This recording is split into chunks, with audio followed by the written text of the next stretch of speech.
Magandang hapon mga kapatid. So tayo po'y darako na sa ating mensahe sa hapong ito.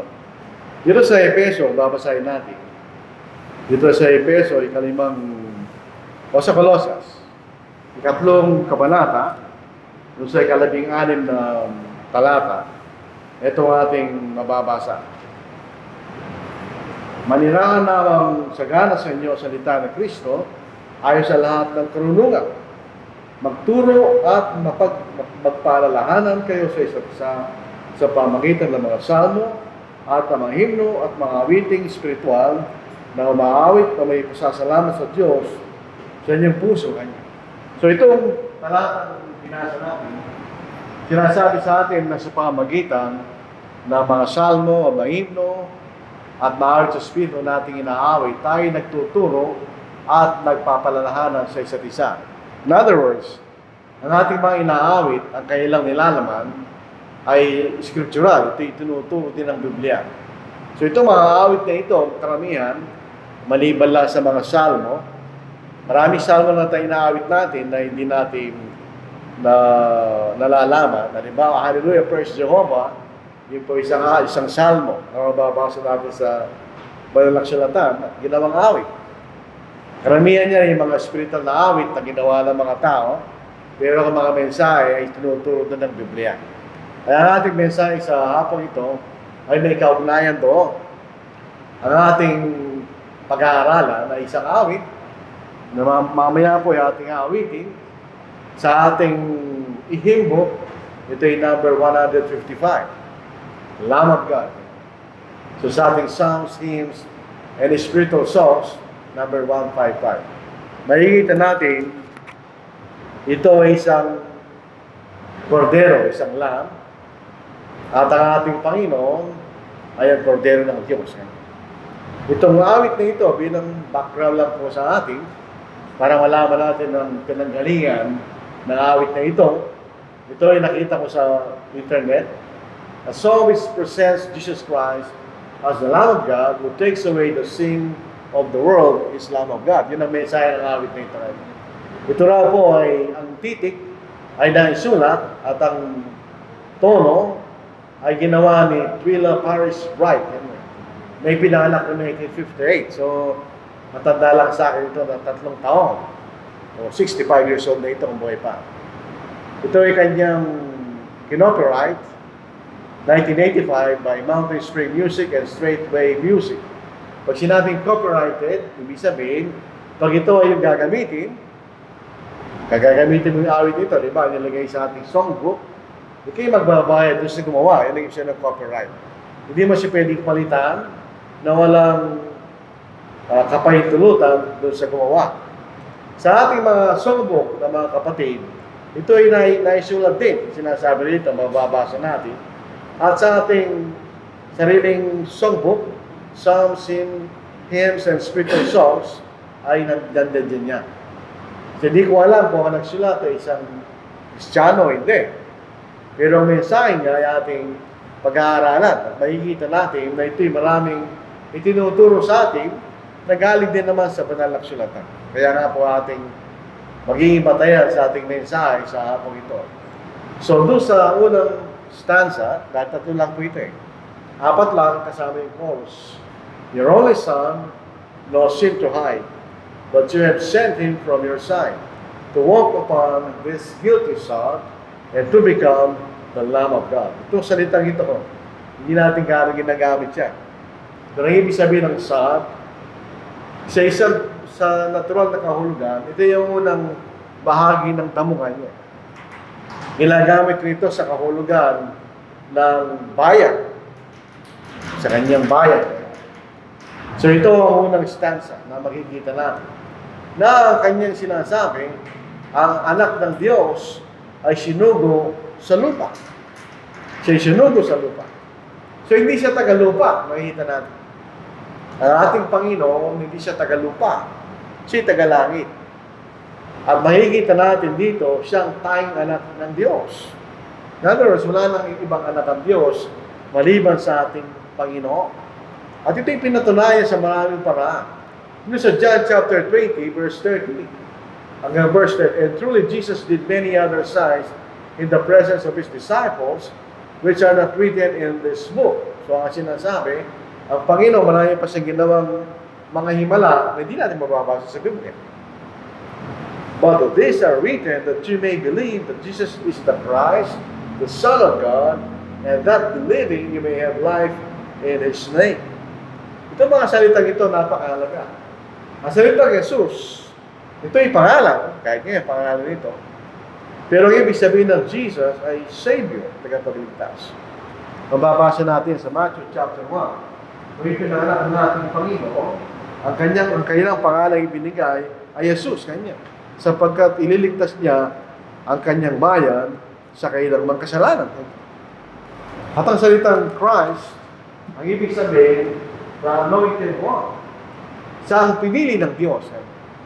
So, ibig sabihin ng Jesus Christ, o Jesus the Christ, ang ibig sabihin niyan, ang piniling tagapagligtas. The Son of God, siya ang anak ng Diyos. So sa maraming mga bagay na ginawa ng ating Panginoon sa lupa, yung himala na kanyang ginawa, ay ginawa niya para tayo maniwala na siya ang anak ng Diyos. So siya lamang ang anak ng Diyos, na wala na siyang ibang anak, kundi ang ating Panginoon. Sinasabi rin ng kanyang anak, ay walang kasalanan na tinatago. In other words, wala siyang kasalanan. Ang ating Panginoon, siya lamang ang naging tao na di nagkasala. Dahil lahat ng mga tao ay nagkasala, kaya kailangan natin ng tagapagligtas. Pero ang ating Panginoon, wala siyang kasalanan. Wala siyang ginawang pagkakasala o pagkakamali na anuman. Wala siyang ginawa. Sa 1 Peter chapter 2, verse 22, hanggang verse 23, who committed no sin. Wala siyang ginawang kasalanan.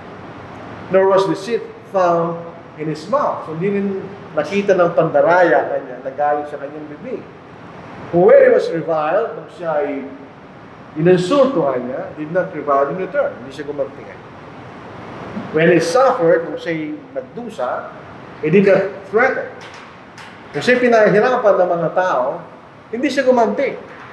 Kahit alam po natin, na siya'y makapangyarihan sa lahat, kaya niyang gumanti kung gusto niya. Dahil meron siya kapangyarihan. Pwede siya gumanti kanya. But committed Himself to Him who judges righteously. Siya po ay ibinigay niya ang kanyang sarili sa kanyang ama na siya lamang ang umahatol na matuwid kanya. So siya ang kanyang anak na walang pagkakasala at ito'y sinubo ng ama sa lupa. Yun sa Isaiah chapter 28 verse 16. Bagamat hindi binabanggit rito na siya ang ating Panginoon. Pero obviously, by then sa interest at sa ating pagkalaw sa bagong tipan, ito'y tumutungkol sa ating Panginoon. Therefore, thus says the Lord God, behold, I lay in Zion, Israel, a stone for a foundation. So, isang pinagsasaligan. A tried stone. Ito'y subok na bato. A precious cornerstone. Ito'y mahalagang pundasyon sapagkat siya anak ng Diyos. A sure foundation. So, itiyak na saligan. Whoever believes will not act hastily. Pag tayo sumampalataya sa Panginoon, hindi tayo gagawa ng mga bagay na padalos-dalos kanya. Dahil siya magtuturo sa atin ng mga bagay ng katotohanan. So, dito makikita natin, ito isang subok na bato. Wala siyang pagkakasala. Gusto yung pumunta sa lupa. At dito sa ikatlong line, second line, but you have sent Him from your side. Ito po isang napaka-gandang pangungusap na sinasabi sa atin. From the beginning, mula nung simula, hanggang siya pumunta sa lupa, hindi sila naghiwalay. Sabi, bago sila naglalang ng mga lahat ng mga bagay na pinag-nilalang, sila yung magkasama doon, kanya. Hindi sila naghiwalay. Pero kinakailangan alisin niya sa kanyang tabi ang kanyang anak. Kanya. Dahil ito sinubo niya sa lupa. Sa John chapter 1 verse 1, in the beginning was the Word, sa verse 14, and the Word became flesh. So itong ating Panginoon. And the Word was with God. Itong buhay na salita ay kasama ng Diyos. Ganyan. And the Word was God. At itong kasama ng Diyos ay Diyos. So ito ay dalawang salita na hindi magkapareho. Ito ay tumutukoy sama. Ito ay tumutukoy sa kanilang kalagayan. In other words, yung Ama ng Diyos at ang salita ay Diyos din. Ganyan. It was in the beginning with God. So mula ng simula, sila magkasama sa langit. Hindi sila nag-iwalay. Pero kinakailangan suguin sa lupa at abalis sa kanyang tabi, kanya, ang anak, mula sa kanyang ama, upang siya makarating sa lupa. So itong malinis na walang kasalanan. Tingnan niyo ang pagkakaiba. Ang kanyang pinanggalingan ay langit. Sa langit ay walang anumang kasamaan, walang kasalanan doon. Ito ay isang lugar na malinis. At ang ating Panginoon, ganoon din siya dahil sa Diyos. Pero siya pumunta sa isang lugar na marumi. Eh dito sa ikatlong line, makikita natin. Pero dito po sa Galatians 4, bago tayo pumunta ron. Pero doon dumating ng takdang panahon, when the fullness of the time had come, tamang panahon na pagdating ng ating Panginoon, God sent forth His Son, born of a woman, born under the law. Sila mga tao na walang tao naman. Siya'y pinaanak lamang sa isang babae kanya. Pero wala siyang amang tao. Ang kanyang ama ay Diyos. So siya'y sinugo ng Diyos sa takdang panahon na ayon sa plano ng Diyos. So sabi nga natin, siya'y galing sa lugar na malinis. Sa lugar na matuwid, sapagkat yan ang lugar ng Diyos.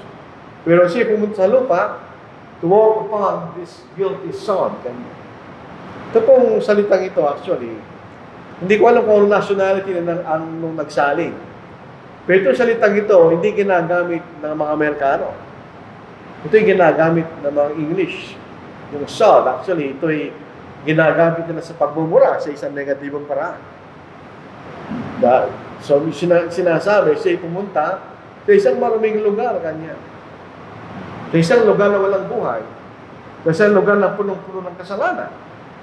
Sa paglalarawan sa Isaiah, at chapter 53 verse 2, for he shall grow up before him as a tender plant. O isang magandang halaman kanya. Pero tignan niyo ang kanyang, kung siya lumaki, kanya. Siya tumubo as a root out of dry ground. So ito isang lugar na patay. Kanya. Pag sinasabing dry ground, ito ay mahirap tamnan at tumubo ang isang bagay.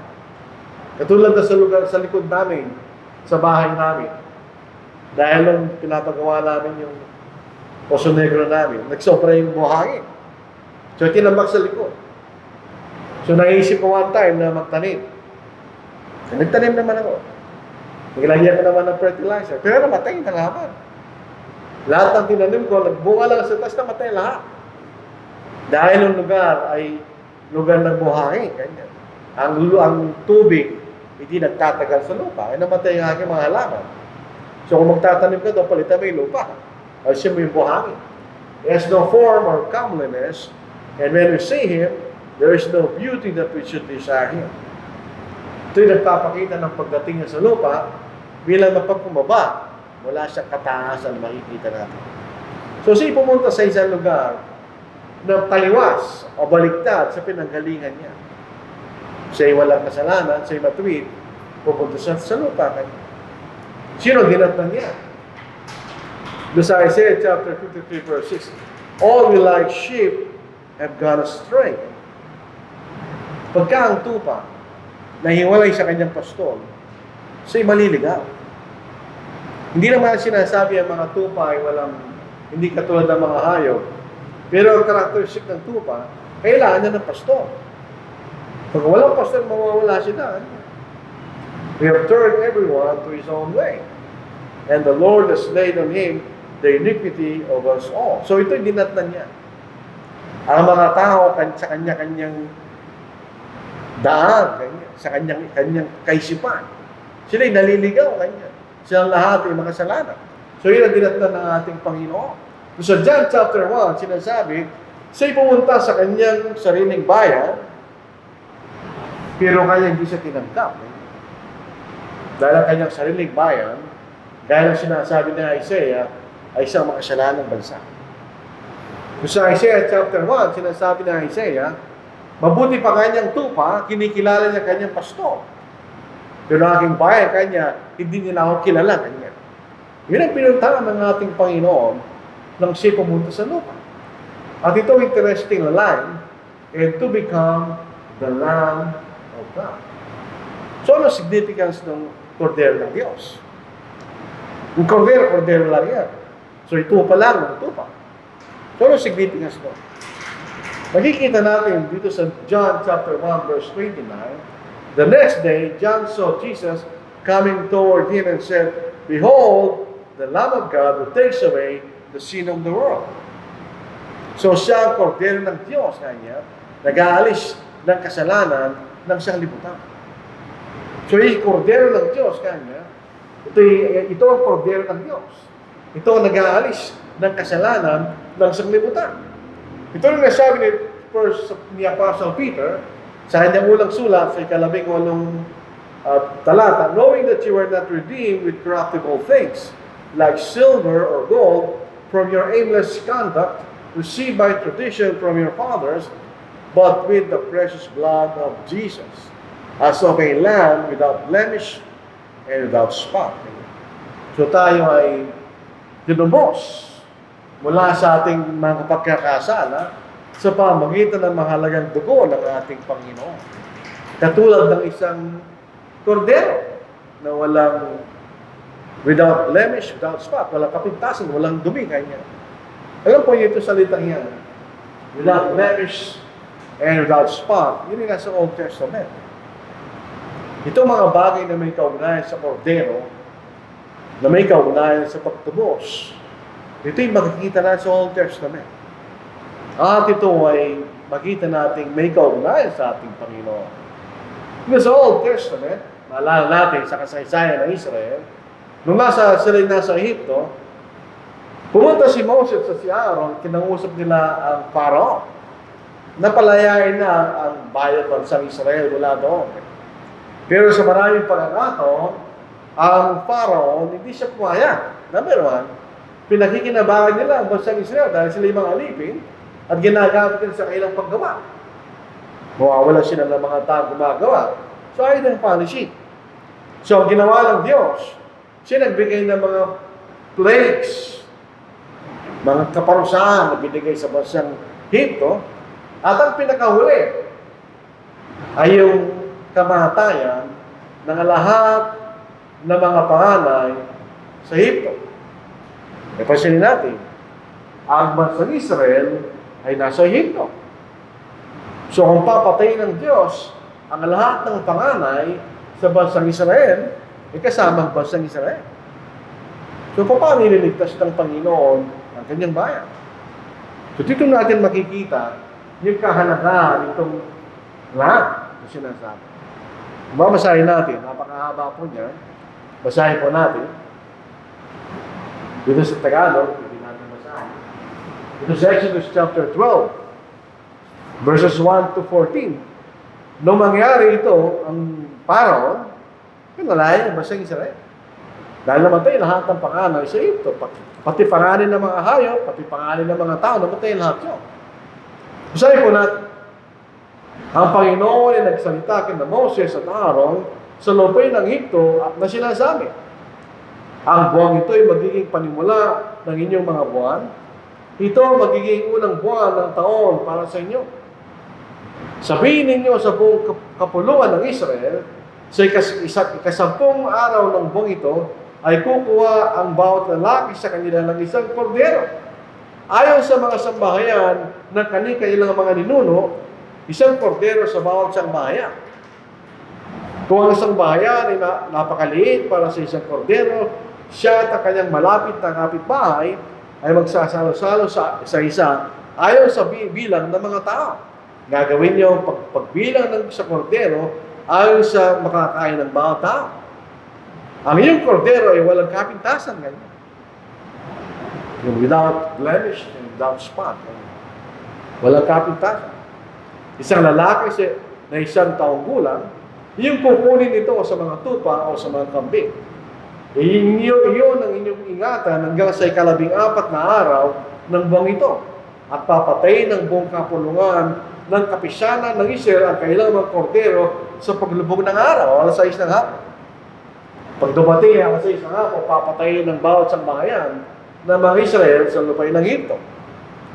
Pagkatapos, kukuha sila ng dugo at ilalagay sa 2 haligi ng pinto at sa itaas ng pintuan sa mga bahay na kailang kakainan. So yung amba ng pinto, lalagyan nila ng dugo ng kordero na kailang pinuntahan.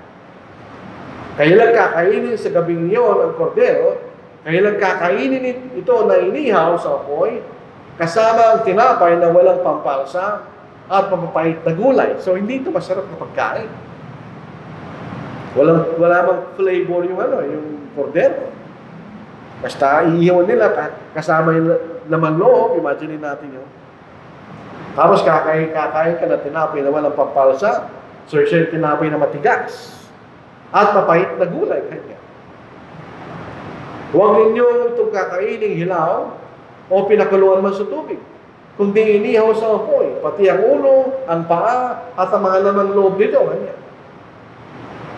Huwag kayong magtitira ng anuman ito hanggang sa kinaumagahan. Ang matitira hanggang sa kinaumagahan ay inyong susunugin sa apoy. Imagine natin kung paano na kinain nyo. So hindi ito pagkain na sila naging masaya sa pagkain nila. Kinain lang talaga nila at kailang inubos o sinunod yung natira. Sa ganitong paraan kayo kakainin ito. May bikis ang inyong baywangan niya. Ang mga sandalyas ay nakasuot sa inyong mga paa. At ang inyong tungkod ay nasa inyong kamay. At dahil kakainin itong Pasko ng Panginoon. Sa English, this is the Passover of the Lord. Imagine natin yung kailang suot. Sila nakandang umalis. Sabihin, pagkakain eventually, palalayain sila ng parang, nakanda silang umalis. Kanya. Tuloy natin. Sapagkat ako'y dadaan sa lupain ng Egypto, sa gabing iyon, at aking pupuksain ang lahat ng mga panganay sa lupain ng Egypto, maging tao man o hayop, at ilalapat kong hatol laban sa lahat ng mga Diyos ng Egypto, ako ang Panginoon. So ang ginawa ng Panginoon, pinatunayan niya siya ang tunay na Diyos. Kasi yung mga Diyos na Egypto, wala silang magagawa. Pero siya, papatayin niya ng lahat ng panganay sa Egypto. Tao, hayop man, ganyan. Pero ano mangyari sa pasyang Israel? Ang dugo ay magiging sa inyo isang tanda sa mga bahay na inyong kinaroroonan. Kapag aking nakitang dugo, lalampasan ko kayo, right? I will pass over. Yan actually ibig sabihin. At walang salot na papatay sa inyo. Kapag pinuksa ko ang lupain ng Egypto, ang araw na ito ay magiging sa inyo isang alaala at inyo ipagdiriwang bilang pista sa Panginoon sa buong panahon ng inyong mga saninlahi ay inyong ipagdiriwang bilang isang tuntunin magpakailanman.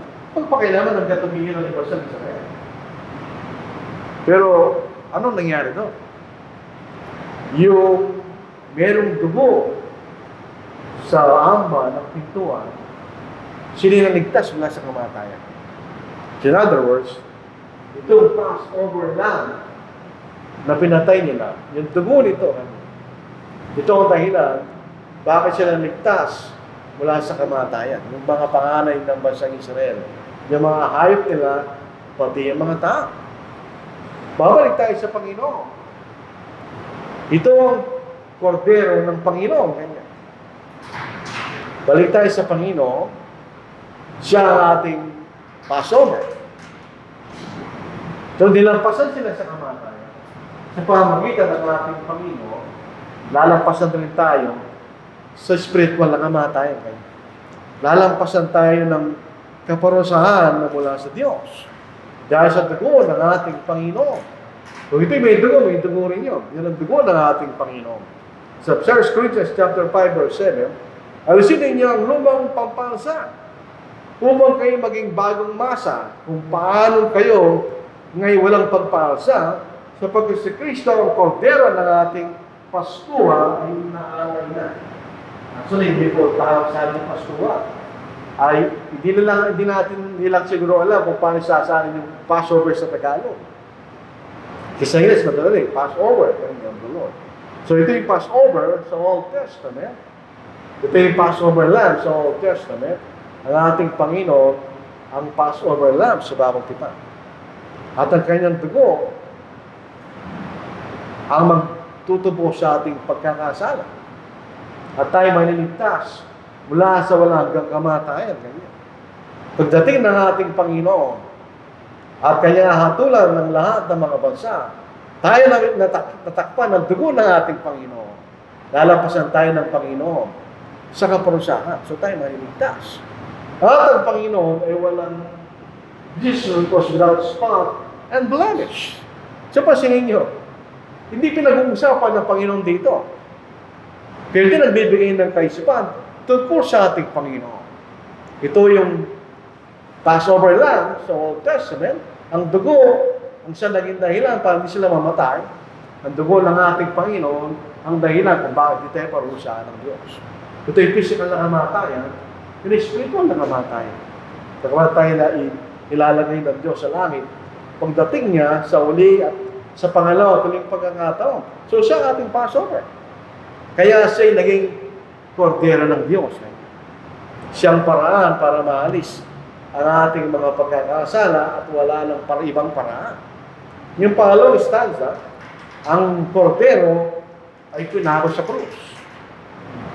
Actually, yung krus na sinasamba ng ibang pananampalataya, wala namang significance yun. Ang krus ay nagsisimbolize ng mga bagay na nangyari doon. Ano yun? Na ating pa'y namatay doon. Yun ang mahalaga doon. Ang kordero nito ay kailang ipinako sa krus. Yung unang stanza, sabi niya, ang kanyang anak ay nasa kanyang tabi mula pa noong una. Hindi siya naghihiwalay. So sila binubuklod ng pagmamahal nila sa isa't isa. Yun ang makikita natin doon. Gano'n ang makikita natin, ang Diyos, katulad natin siya. Tayo may damdamin, ang Diyos may damdamin din. Tayo nalulungkot, ang Diyos nalulungkot din. So na sinugo ng Diyos sa kanyang anak, hindi siya nutuwa. Siya'y nalulungkot. For the first time, sila maghihiwalay. So yung sabihin, imagine natin, kahit sa mag-asawa, hindi kayo naghiwalay kahit kailan, tapos biglang aalis yung isa. Either na siya mamamatay o siya pupunta sa ibang lugar at kayo maiwan. Yun ay isang damdamin na hindi masaya, kayo malulungkot. Yun ang crying time na sinasabi. Definitely. Lalo kung kayo close, hindi kayo naghihiwalay. So yun ang picture ng paghihiwalay ng ama sa kanyang anak, kanya. Sapagkat ang kanyang anak ay kanyang minamahal na anak. Hindi lang basta-basta anak. Minamahal na anak. At tulad sinabautismo, ang pinakilala niya. Ito ang sinisinta kong anak. This is my beloved son. Ito ang kanyang kaloob ng kanyang pagmamahalan. Their gift of love, they crucified. Yung ipinakilala sa krus, hindi basta-bastang tao yun. Yun ang anak ng Diyos. Nung nabautismo ng ating Panginoon, sa Matthew 3 verse 16 hanggang verse 17, when he had been baptized, Jesus came up immediately from the water, and behold, the heavens were opened to him, and he saw the Spirit of God descending like a dove and alighting upon him. Hindi naman kalapating Espiritu ng Diyos. Kasi bumababa lang na gaya ng isang kalapati. Ito mga born again, mga charismatic, kahit po yung United Methodist Church, ang kanilang symbol ay isang krus na may kalapati. Hindi kalapati ng Espiritu ng Diyos. Yung Espiritu ng Diyos. Bumababa lang sila gaya ng isang kalapati and alighting upon him. So siya'y pumunta sa ating Panginoon. And suddenly a voice came from heaven. Sino yun? Siyempre naman. Saying, this is my beloved Son, in whom I am well pleased. Yun po isang pangusap may isang mabigat na pangungusap. Na ipinakikilala ng Ama kung sino itong tao ito na nabautismo ako. Ito kanyang minamahal kong anak. Sabi niya, in whom I am well pleased. So hindi ito yung natural na relasyon ng mga magulang sa anak. Ibig yung mga anak na pasama, hindi gano'n ang Panginoon. Eh, siyempre, sa Diyos. So siya kinalulugdan ng Ama kanya. Nung siya nabautismo niya na pagpapakilala niya sa kanyang anak. Acts chapter 22, verse 23. Men of Israel, hear these words. Jesus of Nazareth, a man attested by God, to you by miracles, wonders, and signs God did through him in your midst. So, hindi niyo may tatangihan. As you yourselves also know, him being delivered by the determined purpose and foreknowledge of God. In other words, ito yung bago pagkilala ng Diyos, nasa kaisipan na ngayon. Siyempre, yung tatlong yun ang tinasabi ng kakaisa ng Diyos. Pinagsapan na nila yun. Na ang ating Panginoon ay susuguin ng Ama at siya ipapatayin. Siya ipapako sa krus at siya ipapatayin. So, yun ang kanilang ginawa sa anak ng Diyos. Siya ipinako sa krus ng mga tao. Isipin natin ang pangalawang line. Ito ang ating Panginoon. Kung babalik tayo sa 1 John chapter 1, ito ang lumalang sa lahat ng mga bagay. So ito ang ipinako nila sa cross. Actually, siyang lumalang. Makikita natin sa aklat ng Genesis at pinala ng Diyos sa lahat ng mga bagay. Kaya pinag-uusapan natin ng Ama, hindi siya actually lumalang, kundi kanyang anak. Ang sinasabi niya pa sa diyan, walang bagay na nilalang, kundi siya pamamagitan niya. Kanya. So isipin natin, ito ang lumalang sa mga taong ito. Naroon ginawa, pinagtawanan, pinisulto siya, habang siya namamatay. Ang mga taong ito, nilalanglang ng Diyos. Kanya. At sinabihan pa siya na siya isang sinungaling. Tingnan niya sinabi sa kanya. Sa Matthew chapter 27, verse 13, and those who pass by, blaspheme him. So habang siya nakapakos sa amin ng dalawa, sabi mga taong dumadaan kanya, anong ginagawa? Gumagano sila. Pag nakita natin ang taong gumagano, kasi wala na pag-asa yan. Kaya pinagtatapanan mo siya. Walking their head, gumagano sila. Ano sinasabi nila? Saying, you will destroy the temple and build it in 3 days. Save yourself. Tandaan sa John chapter, sabi ng Panginoon, sirain yung templo ito, itatuloy ko sa ikatlong araw kanya. Hindi naman siya tumutungkol sa templo sa Jerusalem, kundi sa kanyang katawan. Pero ang interpretation ng mga tao, yun yung titiraw temple kanya. Kung kaya mo kanyang tayo yan, malaking templo na sa 3 araw, ligtas mo sarili mo kanya. Save yourself. Eh? If you are the Son of God, come down from the cross. Hindi naman siya bumaba sa cross. So, ibig sabihin, kung di ka makababa sa cross, hindi ka tutungan lang ng Diyos, kaya nila. Pag tinulong sa sinungaling, hindi lang yung mga tao yun, pati yung mga namumuno sa kanila. Likewise, the chief priest also mocking with the scribes and elders said he saved others, himself he cannot save. Sa isang pagkakataon sa Matthew chapter 9, mayroong isang lumpo. At sinabihan siya ng Panginoon, tumayo at lumaban. Sabi ng Panginoon sa mga nakarinig, ano ang mas mahirap gawin kanya? Yung pinatatawag ko yung magkasalanan at tumayo ka at lumakad ka. Mas mahirap yung tumayo at lumakad. So kung kaya gawin ng Panginoon, kaya iligtas yung tao sa kanyang mga kasalanan. Niligtas niya yung tao yung kanya. Pero ngayon, hindi niya kaya iligtas kanyang sarili niya. If he is the king of Israel, kung siyang hari ng Israel, let him now come down from the cross and we will believe him. Actually, hindi naman totoo ito. Kahit ang mapapos ako sa Panginoon, hindi rin pa sila maniniwala. He trusted in God.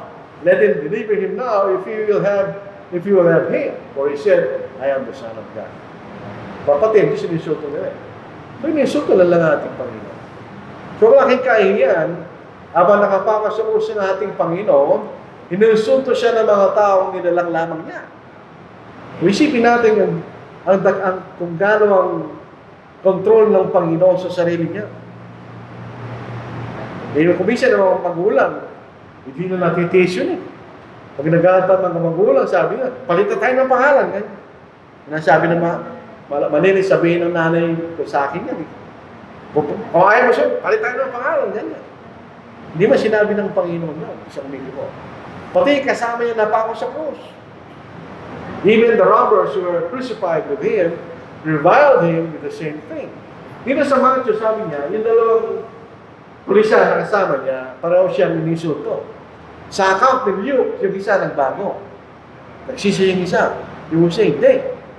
Isipin natin, itong nagpakbaba mula sa langit, bumaba sa lupa, nagpakbaba at naging katulad natin. Siya'y tunuring na sinungaling na niya. Hindi nagsasabi ng totoo. Yun ang sabi sa kanya. Sa inusulto na niya. Hindi nagsasabi ng totoo yan. Sinungaling yung tao yan kanya. And they sacrificed the Lamb of God. Dito sa Revelation 5:9. And they sang a new song, saying, "You are worthy to take the scroll and to open its seals, for you were slain." Siya'y pinatay. "And have redeemed us to God by your blood, out of every tribe and tongue and people and nation." So say, yung Cordero ng Diyos na iniyay. At sa pamagitan nyo, ay natubos tayo sa ating mga pagkakasala. Ang Cordero ng Diyos, yung kanyang ginawa, naging posible sa atin na maging Cordero tayo ng Diyos. Ang pagkakaiba lang, merong pagkakaiba. Sabi rito, "I was so lost, I should have died, but you have brought me to your side." Kasi natin yung first stanza, umalis ang ating Panginoon sa side ng kanyang ama. Umalis siya. Sa tabi ng kanyang ama, umalis siya. Ngayon naman, sa pamamagitan ng ating Panginoon, siya nilagay tayo sa kanyang tabi kanya. To be led by your staff and rod, and to be called a Lamb of God. Nalito yan. To be called a Lamb of God. Ang pagkakaiba lang, He is the Lamb of God, tayo ay a Lamb of God. Pero may pagkapareho yan. Pareho tayong mga Cordero ng Diyos. Anong paraan?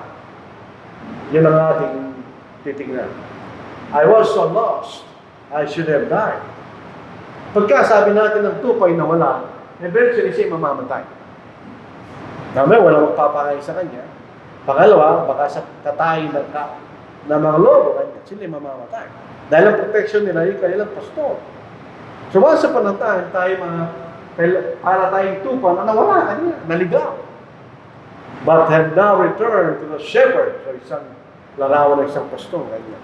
An overseer of your soul. Bumalik tayo sa kanya. Kung siya'y namatay, tayo bumalik sa kanya. Tayo dating naliligaw at nagkasala. Eventually, tayo mamamatay o parurusahan ng Diyos. Pero tayo bumalik sa kanya. Bumalik tayo sa ating dakilang pastor at tagapag-ingat ng ating kaluluwa. Nilagay tayo sa kanyang tabi. Pag nakakita tayo ng isang shepherd, say merong staff at merong rod.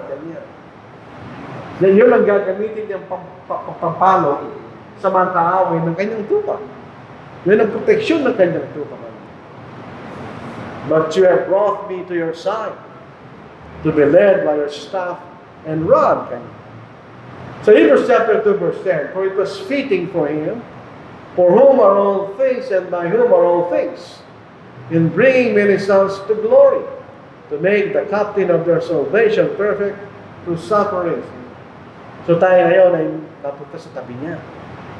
Siya ang ating hari ng mga hari, Panginoon ng Panginoon. At tayo magtatagumpay. Siyempre, kasabi natin ng Panginoon. Nasa atin ang kanyang kapangyarihan. Hindi tayo pababayaan ng ating pastor na walang iba kundi ang ating Panginoon. So tayo din lagay muli sa kanyang tabi.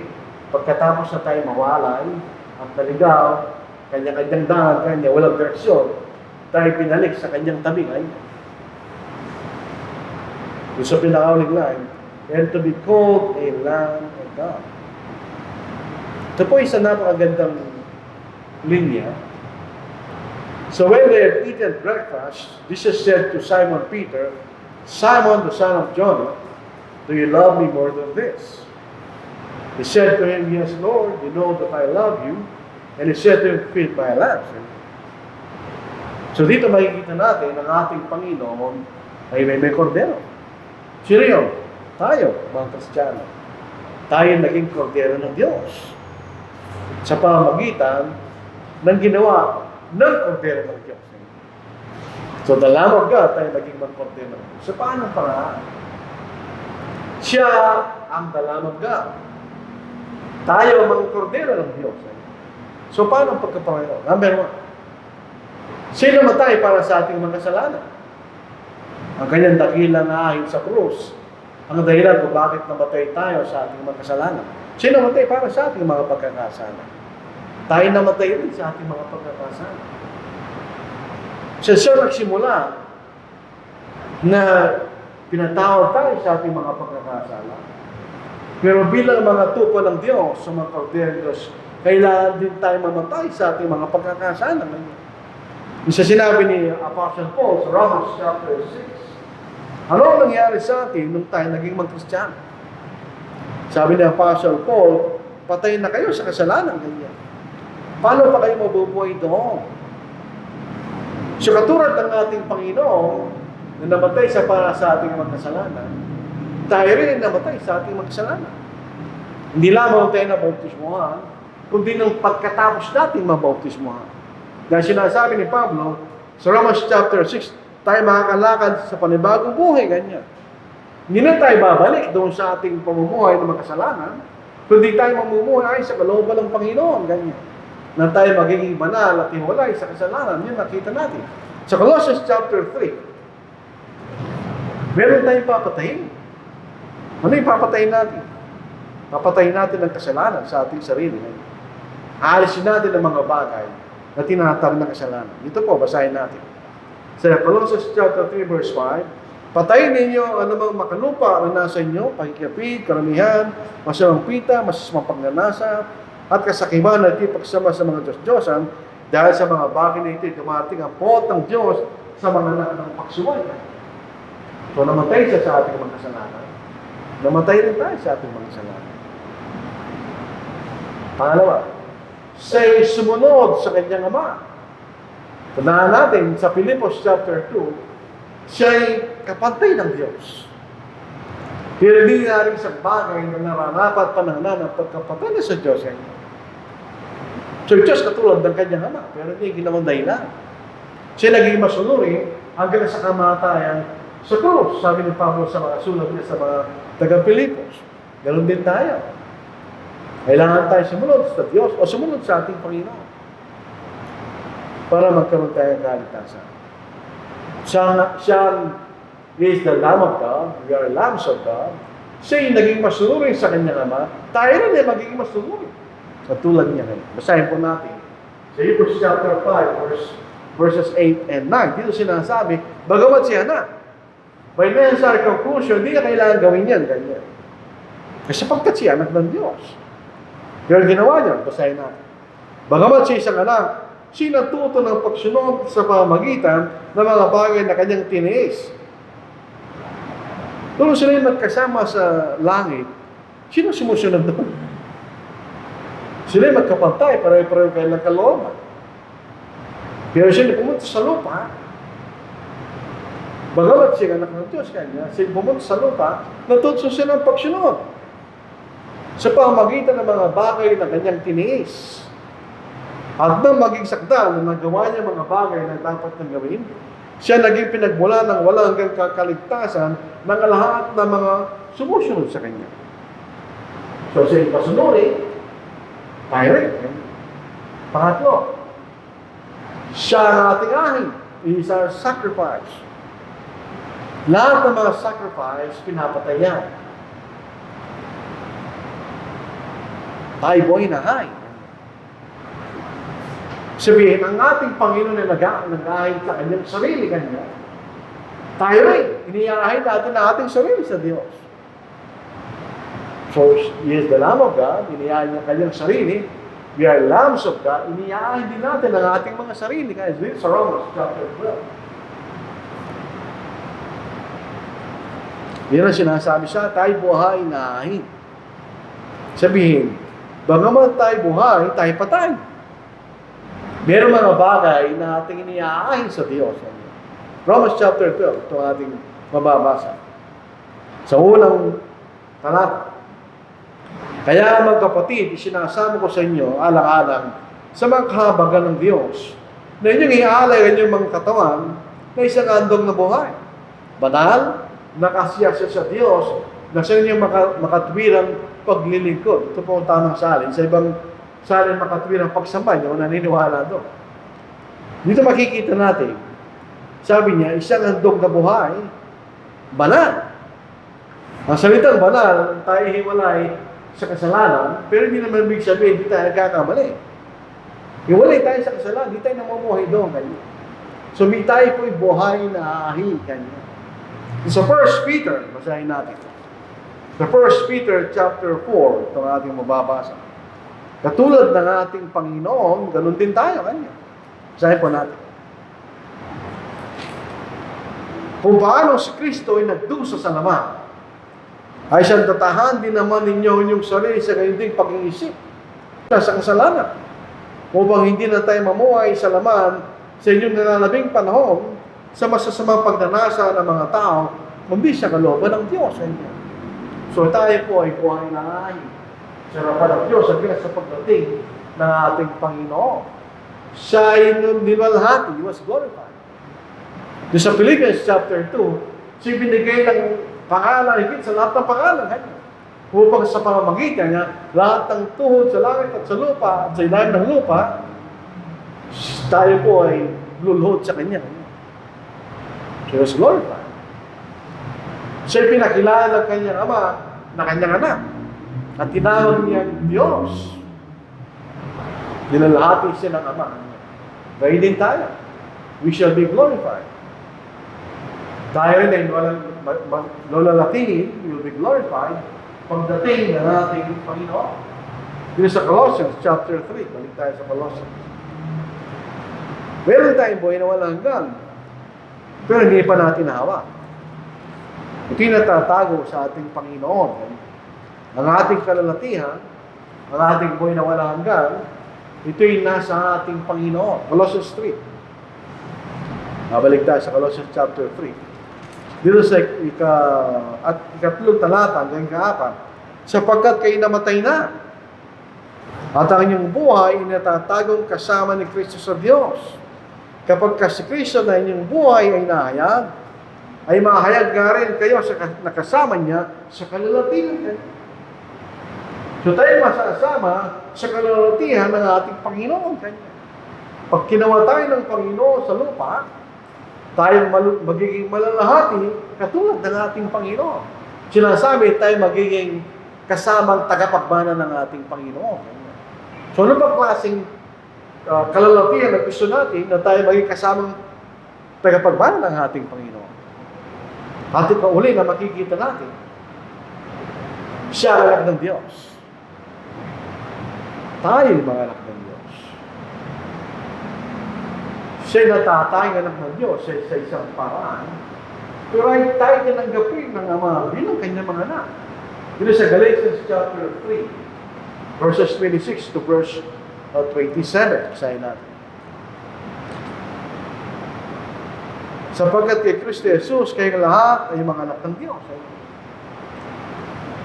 At sa pamamagitan ng pananampalataya, sapagkat ang lahat na siya'y binautismo kay Kristo, ay pinili si Kristo. So tayo naging mga kordero ng Diyos. Kung sa paano tayo, wala tayong halaga. Wala tayong kwenta. Tayo mga kaaway ng Diyos. Pero ngayon, katulad ng ating Panginoon, tayo nasa tabi ng Diyos. Nasa atin ang lahat ng biyaya na ibibigay ng Diyos sa pamagitan Kanya na ating Panginoon. He is the Lamb of God. We became lambs of God. So may kapagkapareho tayo sa ating Panginoon dahil sa Kanyang ginawa sa atin.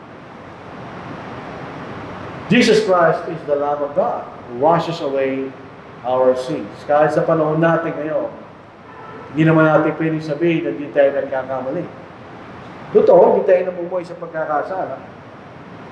Pagka nagkasala tayo, ayaw natin yun. Tayo nagsisisi at bumabalik sa Diyos. Kahit ngayon, ang dugo ng ating Panginoon ang naghuhugas pa rin sa ating mga pagkakasala. Walang kasalanang hindi kayang patawarin ng dugo ng ating Panginoon. Dito sa 1 John, chapter 1, verse 7, basahin natin. Actually, pwede natin basahin hanggang 1 John chapter 2, verse 2. Ngunit kung tayo lumalakad sa liwanag, tingnan niyo. Tayo lumalakad sa liwanag. So tayo namumuhay sa katotohanan, yung sinasabi niya. Natulad niya na nasa liwanag, may paikisama tayo sa isa't isa, at ang dugo ni Jesus na kanyang anak ang lumilinis sa atin sa lahat ng kasalanan. Kung sinasabi natin, kasama sa sumulat sa Apostle John, tayo walang kasalanan, dinadayan natin ang ating sarili, at ang katotohanan ay wala sa atin. Kung ipinapayag natin ang ating mga kasalanan, siya'y tapat at banal na magpapatawad sa ating mga kasalanan, at tayo lilinisin sa lahat ng kalikuhan. Kung sinasabi natin tayo hindi nagkasala, dala magkaiba yun. Kung sinasabi natin wala tayong kasalanan, o hindi tayo nagkakasala, o sabihin na hindi tayo nagkasala, ano sabi ng Apostle John? Ginagawa natin siyang sinungaling, at ang kanyang salita ay wala sa atin. Mga munti kong anak, ang mga bagay na ito ay sinusulat ko sa inyo upang kayo huwag magkasala. Yan ang gusto ng Diyos. Kulit ko, sino man ay magkasala, tayo may tagapagtanggol sa harap ng Ama, si Yesu Cristo, na siyang matuloy. So ito ay chorus actually. O Lamb of God, sweet Lamb of God. Ito sa little sweet. It's very sweet. Diba? Pag sinabing sweet, walang bagay na masama ito. In other words, ito'y nagpapakita ng dakilang pagmamahal sa atin ng ating Panginoon. I love the Holy Lamb of God. At itong paraan ng pagmamahal natin sa Kordero ng Diyos ay sa pamamagitan ng pagsunod sa mga kautusan ng Diyos. O wash me in His precious blood. Kung tayo hindi pa Kristiyano, kailangan natin kinalanin ang dugo lamang ng Panginoon ang maghugas sa ating mga pagkakasala kapag tayo tumalima sa Ebanghelyo. My Jesus Christ, the Lamb of God. Ito po ay magandang share ngayon. Dahil actually sa araw na ito, throughout 2,000 years ago, ang ating Panginoon ay pumasok sa Jerusalem. Yung pong Holy Week na sinasabi na yan, yun talaga yung date ng mga taon-taon ng tinatawag natin Holy Week. Yun talaga yung date na yan. Eksakto yun. Kaya lang ang pagkakaiba, minsan Marso o minsan April, dahil ang kalendaryo ng mga Hudyo, 28 days lang. Ang ating kalendaryo, 30 or 31 days. So pagkaraan ng 4 na taon, sila nagdaragdag ng isang buwan. Tayo, every 4 years, nagdaragdag tayo isang araw. Katulad ng taon na ito. Tama ba yan? Pero sila, pagkaraan ng 4 na araw, o 4 na taon, isang buwan, ganyan. Kaya naglilipat talaga yan sa ating kalendaryo. Pero yun talaga, eksakto panahon. Hindi natin pinagdiriwan, dahil hindi naman pinag-uutos sa atin ng Diyos yan. Tulad ng mga Roman Catholics, sinaselebrate nila yan, tayo hindi. Pero actually, kung imagine natin, sa araw na ito, pumasok ang Panginoon sa Jerusalem. Siya tinanggap ng mga Hudyo, o sana ka nila eh. Tinanggap nila ang ating Panginoon, siya dinakila ng mga tao. Pagkaraan ng ilang araw, siya pinahak sa krus. Basahin mo sa Matthew, tinanggap siya ng mga tao. After a few days, yung mga tao yun, sinabi nila kay Pontius Pilate, ipako niyo sa krus kanya. At tinupad nila ang kalooban ng Diyos, ang ating Panginoon na nabatay sa krus, para hugasan niya sa kanyang dugo ang kasalanan ng sanglibutan ngayon. Ito po sa mamamagitan ng kordero ng Diyos. Nung ako'y Katoliko, merong inaawit na awit na gano'n. Ang kordero ng Diyos kaya nag-aalis ng kasalanan ng sanglibutan. Totoo naman yung message niya. Kinakanta lamang ng mga Katoliko. So ito po ang ating mensahe po sa pong ito. Bago po tayo ibalik kay Brother Rupert ang panguna sa ating pagsamba, alam lang po, reminder, sa Mebis, yan po ang ating Gasha meeting, yun po every year. Bigyan po natin ng panahon. Ito rin ay isang bagay na sakripisyo natin sa Panginoon. Na wala namang, kung ikaw kumpara sa sakripisyo niya, actually wala namang halaga kung ikaw kumpara sa ginawa ng ating Panginoon. Pero ito rin po ay para sa atin, dahil yun ay pangaral sa salita ng Diyos. At hindi pagkakataon rin makita natin, mga kapatid, hindi natin palagi nakikita, makasalamuha at makilala natin sila, nakatulad natin na mga anak ng Diyos. So, bigyan natin ang panahon. So, bigyan natin kay Brother Rupert ang pangunap sa pagpapaawit.